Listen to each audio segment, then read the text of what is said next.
Muito boa tarde a todos. Uma palavra de cumprimento ao nosso anfitrião, à Câmara Municipal de Lisboa, na pessoa do Dr. António Furtado aqui presente. Uma palavra também de cumprimento ao IMPIC, pessoa do seu Presidente, a todos os associados, entidades representadas do setor, mas pelos vistos também fora do setor, e invertendo um pouco a ordem de protocolo, a minha último cumprimento, mas a minha primeira palavra, à ASMIP.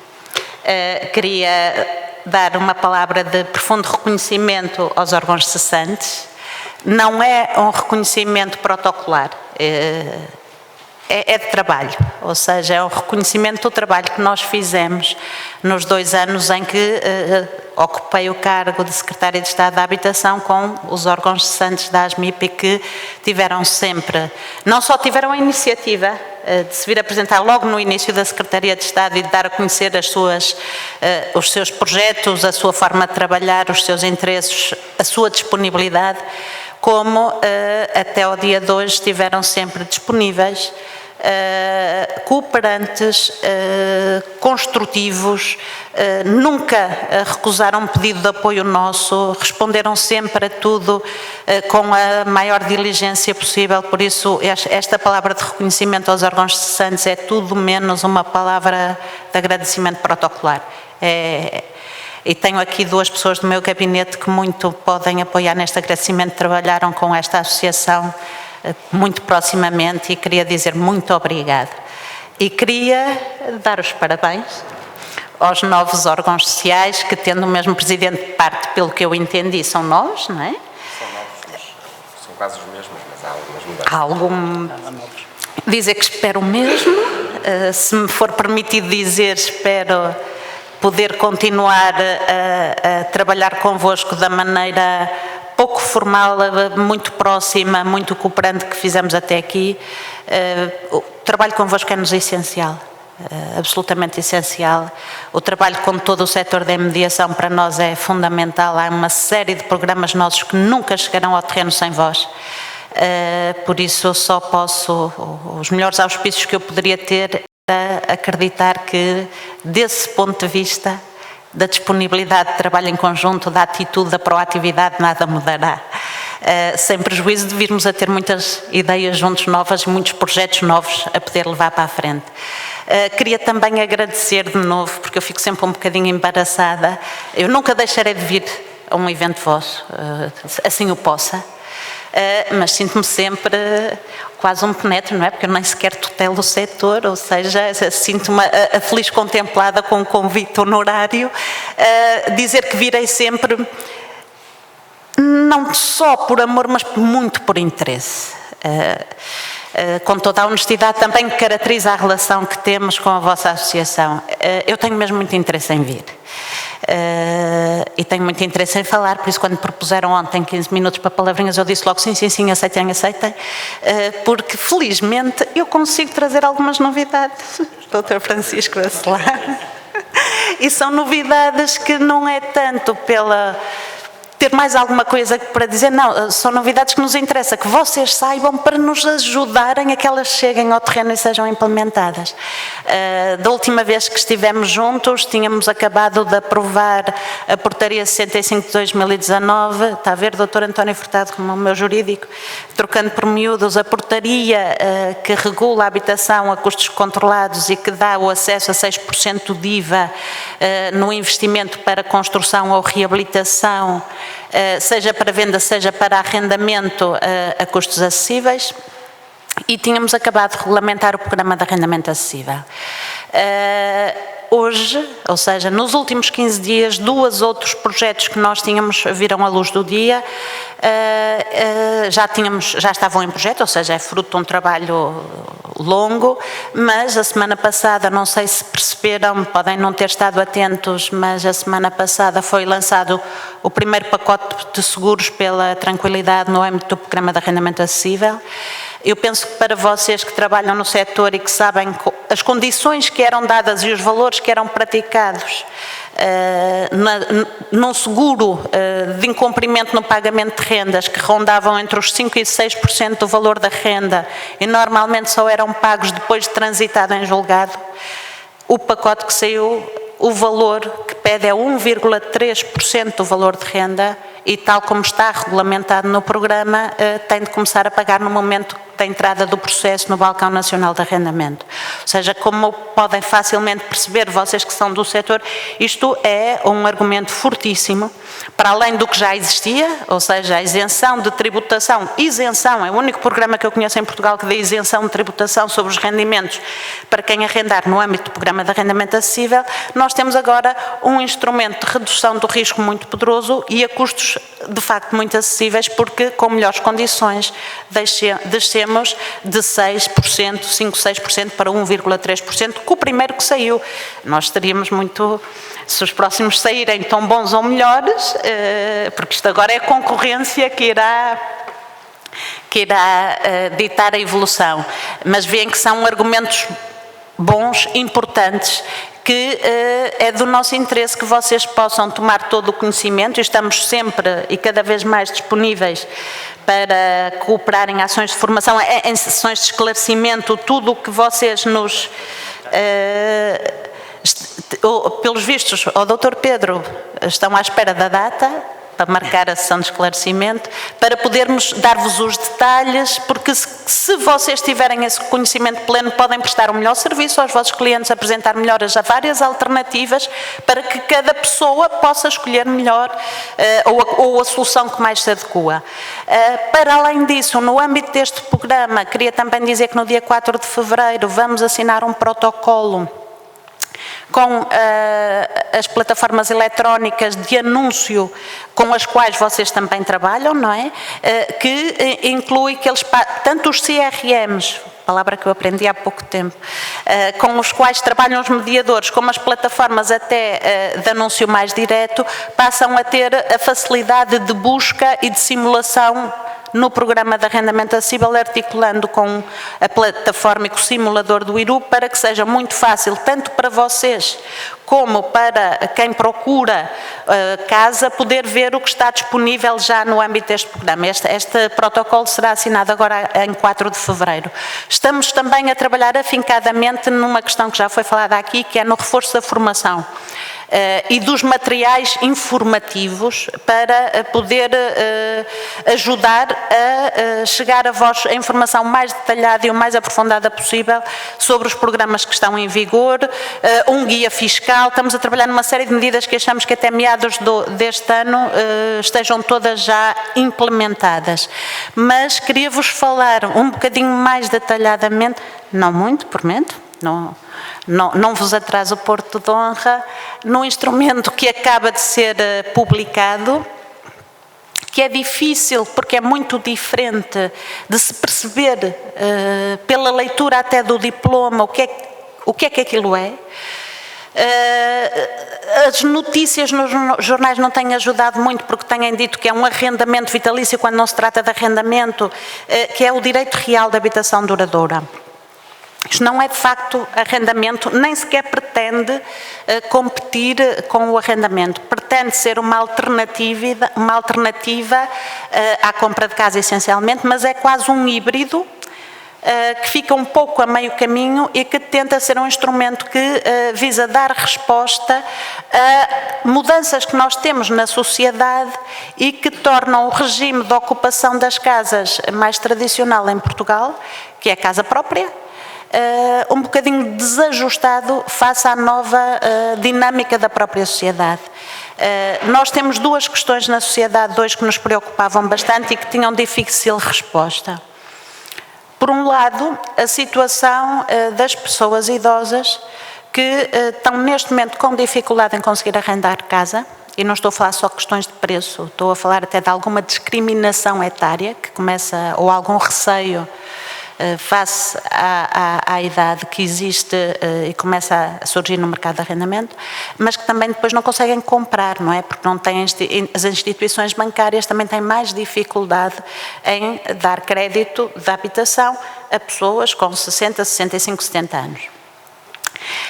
Temos também, paralelamente, uma outra situação, que é um conjunto crescente de população idosa em Portugal que adquiriu casa própria, que investiu lá talvez a maior parte das poupanças, a larga maioria das poupanças das suas vidas, e que neste momento tem as suas poupanças cristalizadas na sua habitação, mas vive com alguma dificuldade porque tem uma pensão curtinha, pode até desejar mover-se para a terra de origem. Imaginem alguém que veio trabalhar para Lisboa, comprou aqui casa, entretanto reformou-se, até gostaria de voltar para a sua terra de origem, mas tem problema se vender a casa daqui em adquirir depois uma outra casa ou em arranjar outro sistema, e que não consegue capitalizar as suas poupanças para a sua melhoria efetiva da qualidade de vida. Juntando estas duas situações com um terceiro fenómeno, que é quase o oposto, que é o da população jovem, que não temos oferta de arrendamento suficiente para a procura, mas que o regime de compra de casa é muito rígido, não só para as mudanças profissionais, como para as mudanças, às vezes, pessoais ou familiares. As famílias hoje em dia, parte delas, pelo menos, não são para a vida, não é? Criam-se, há um agregado, separam-se, recompõem-se e de repente a pessoa sozinha precisava de um T1, mas quando casa já precisa de um T3, que é para talvez 2 filhos, que é o que as pessoas muitas vezes pensam, mas entretanto separam-se, mas precisam de 2 T3. Se voltam a juntar e o outro lado tem um filho, afinal já precisam de um T4 numas semanas, mas há outras que se calhar precisavam de um T1, outra vez, não é? Tudo isto é muito mais dinâmico e a compra de casa é muito rígida. Então este instrumento pretendeu casar a necessidade de dar resposta a franjas da população que neste momento têm muita dificuldade em arranjar respostas no mercado,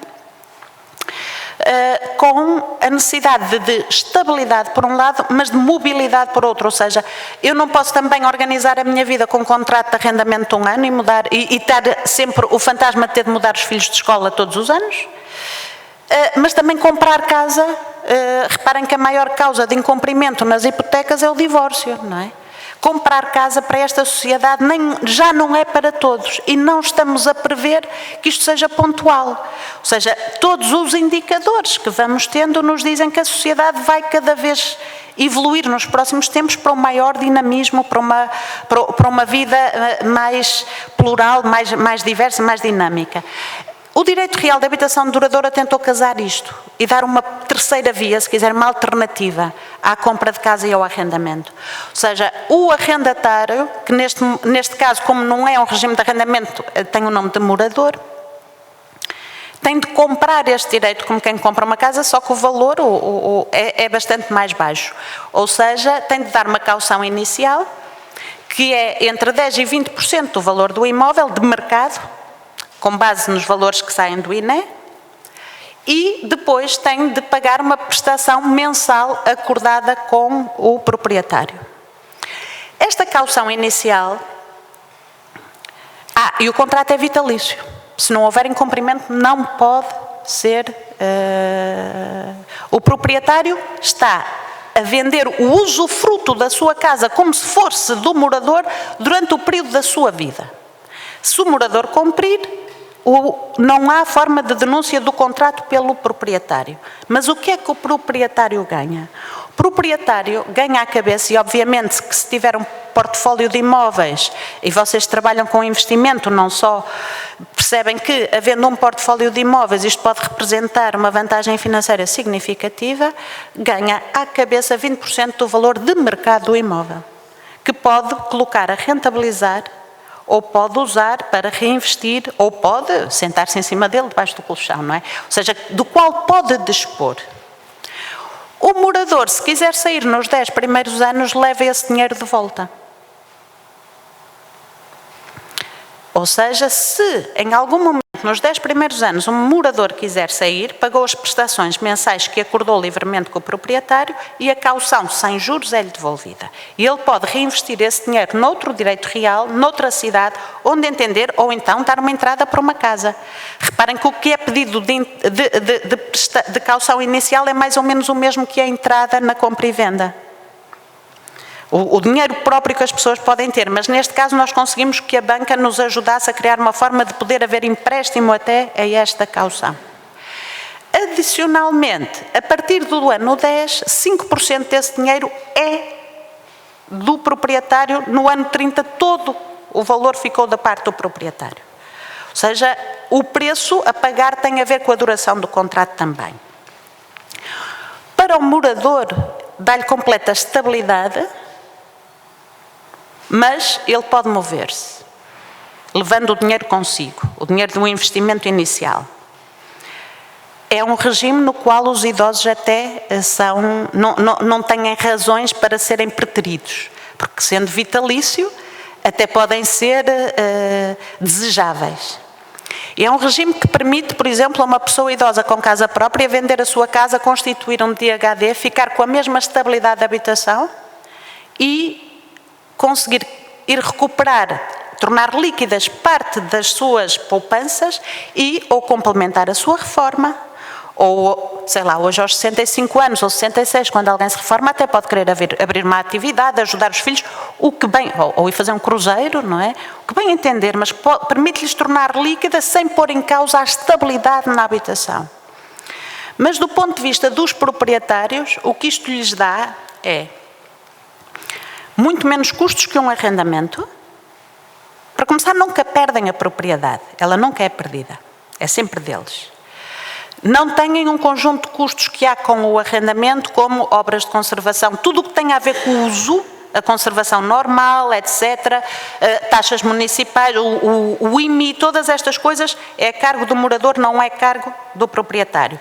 Como é vitalício e é o usufruto que é concedido, não há aquelas questões da gestão corrente que pesam muito sobre o arrendamento, aquela pequena obra, todas essas coisas aqui não existem, aliviando muito os custos de gestão, porque a pequena obra é cargo do morador. Tem mecanismos também de segurança enormes, ou seja, o dinheiro já está no bolso do proprietário. Se houver incumprimento, mesmo que isto demore algum tempo a ser decidido no tribunal, o proprietário já tem o dinheiro consigo, porque as dívidas são deduzidas da caução quando termina um contrato. E tem uma outra vantagem, porque podem também dizer, mas a partir do ano 30 não há caução. Não, mas aí já foi pago o preço, ou seja, aí quem tem desvantagem em incumprir é o morador. Ou seja, é um instrumento que, para quem tiver um conjunto de imóveis, lhes permite, de facto, ter um capital disponível para reinvestir, porque basta ter um aprovisionamento para alguém que vá sair, para acautelar alguma saída, o resto pode ser reinvestido, pode ser rentabilizado, com risco zero, e no qual a propriedade mantém-se sempre na sua posse. Permite esta flexibilidade e uma estabilidade total. E tem ainda a segurança, digamos assim, de ser um direito real. Ou seja, sendo um direito real, o seu estatuto, a sua segurança jurídica, a dificuldade em vir a fazer alterações ad hoc é muito maior do que em regimes de cedência precária, como se qualifica, se eu disser uma asneira jurídica, doutor António Furtado, perdoe-me, o arrendamento, porque há pouco tempo disseram-me que era precário do ponto de vista jurídico. Tem também a vantagem de permitir fazer uma coisa que é difícil de fazer em Portugal, que é, quando nós temos 70 e tal % de casas ocupadas pelo proprietário, como é que eu faço crescer o arrendamento? Isto permite ir reduzindo, ou é uma porta, uma possibilidade aberta para se poder transferir, começar a mudar um pouco o perfil da ocupação da propriedade em Portugal. Eu acredito que este seja um instrumento. Nós sabemos que há bastantes entidades, investidores interessados pelos contactos que temos tido. Asseguro-vos que a parte fiscal é tratada neste Orçamento de Estado, porque era uma das coisas que apontavam, diziam que ia ter impostos muito altos quando o regime não tem regime fiscal. O regime fiscal está no Orçamento de Estado deste ano. Nós achamos que a tributação que está a ser proposta é muito vantajosa. Basicamente é a tributação do arrendamento de longa duração para a prestação mensal, ou seja, 10%,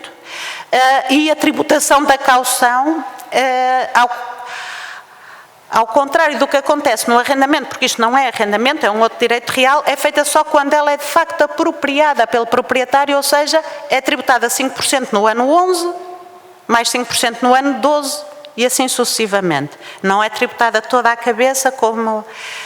também o regime que temos para o IMT, como é sobre o preço efetivo da coisa, que é o valor da caução, só se a casa for absolutamente milionária é que há alguma coisa a pagar, por isso achamos que é um regime fiscal bastante atrativo e, como vos digo, com 2 níveis de segurança. Uma segurança financeira muito grande, um risco de incumprimento ou de prejuízo com o incumprimento muito baixo e, por outro lado, uma segurança jurídica, uma segurança nos governos de Portugal e no que o Estado irá fazer a seguir também muito grande. Por isso, eu este ano desafiava-vos a não só aprofundar estes novos instrumentos que temos já para o investimento e para o arrendamento a custos acessíveis, os seguros, as novas plataformas, a forma agora de poder testar, que vai ser facilitada com as plataformas eletrónicas e aprofundarmos as ações de esclarecimento e informação, como também alargar a este novo instrumento que nós achamos que será sempre difícil ao princípio porque é novo. Estamos com vários países do mundo, até a OCDE já quer fazer um caso de estudo porque os problemas que ele tenta abordar, mobilidade, envelhecimento, etc., são transversais a toda a Europa, por isso já estamos a ser um caso de estudo, mas que sem vocês também nunca, porque não é o cidadão comum sozinho que vai perceber como é que aquele diploma funciona. Ou os mediadores, ou o setor da mediação o entende, o reconhece e o apresenta e o põe à disposição, ou ele dificilmente será mais que um diploma, como outros direitos reais que existem, que pouco são utilizados. Por isso, nós vemos muito o vosso trabalho como uma parte do nosso. Em muitas das nossos programas, quando o nosso trabalho quase, não digo que termina, mas quando a fase da concepção termina, começa o trabalho que temos de fazer convosco, que é o trabalho de fazer isto chegar às pessoas. Por tudo isto, muito obrigada, eu estarei sempre aqui para vos poder desafiar e pedir a vossa ajuda, o vosso empenho e a abertura com que têm trabalhado sempre connosco. Parabéns, muito obrigada.